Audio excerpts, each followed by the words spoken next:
one topic that is pretty conflictual in training is the use or not using a belt. You have two different schools of thought on that topic. The first one being, well, the belt is a crutch. It will make you weak. So if you rely on a belt when squatting, when deadlifting, when cleaning, snatching, all that stuff, then you don't build the core strength that will be necessary to be solid if you are not allowed to use a belt, for example. So that school of thought is don't use a belt because it's a crutch, so you won't build your core strength.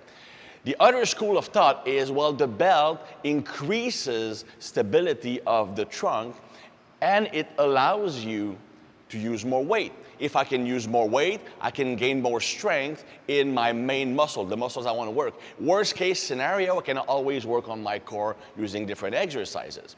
Now, before I switch to Alex, because he has a powerlifting background, I want to say a few words. First, I believe that the belt can be a crutch if you don't use it properly and if your abdominals are weak. So for example, if you have a desk job, you never work with your abdominals, then obviously if you rely on the belt, it will become a crutch. And since it's becoming a crutch, you never learn to use them. But if you have good abdominals, if you are able to use them in a main movement, then the belt can actually enhance the function of your abdominals. So it really depends on your situation. If you're someone with a functional core, the belt is actually a very good tool to use. Recent studies have shown that using the belt increases muscle activity in the quads and hamstrings when squatting and doesn't decrease the activity in the abdominals and lower back. That is if you are good at utilizing your core. If you're not good, then it can become a crutch.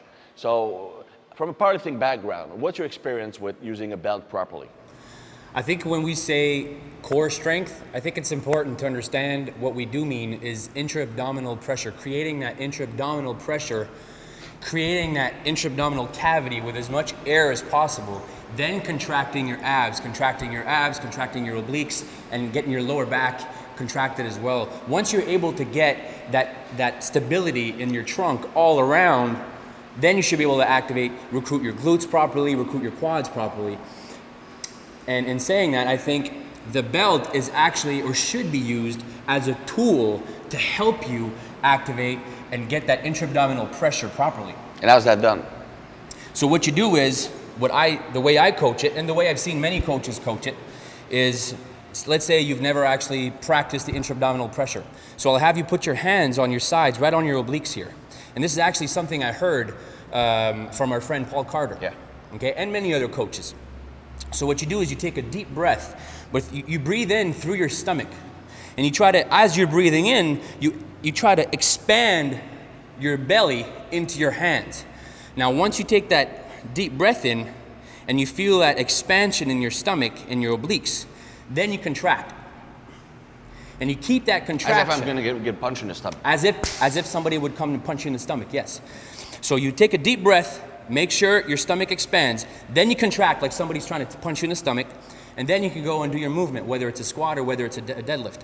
Now, the usage of a belt should help you focus even more on that intra-abdominal pressure and create more of a solid wall all around. So you can push against it. You can push against the belt. Now, if you don't know how to create that intra-abdominal pressure and you don't have that trunk stability, what happens is if you use the belt, then you create something that's artificial, and you just put a Band-Aid on an issue that is not being resolved. So basically the take-home message is the belt will actually help you lift more weight by creating more intra-abdominal pressure, but to use it properly, you must be first able to create that pressure yourself, and then the belt just becomes a tool to make that even more effective. Exactly. And the way I use the belt, say I'm coming in the gym and I'm squatting today, I'll do a few warm-up sets, no belt. Make sure I get that intra-abdominal pressure, my core is activated. When my weights start to go up, then I put a belt on. As the weights go up, I move in, I tighten the belt on every set. The heavier the weights get, the tighter my belt becomes. So as you're ramping up the weight, not only are you warming up the muscle and getting used to the lift, you actually are warming up or activating the function of the core to stabilize the trunk. Exactly. I believe if you go in and you start warming up on the squat and you use your belt right away and going at the tightest possible hole, you are using your belt as a crutch in that case, because then Exactly. you need your belt to be able to squat. You don't want that. So at first you basically only use the belt as enhanced feedback.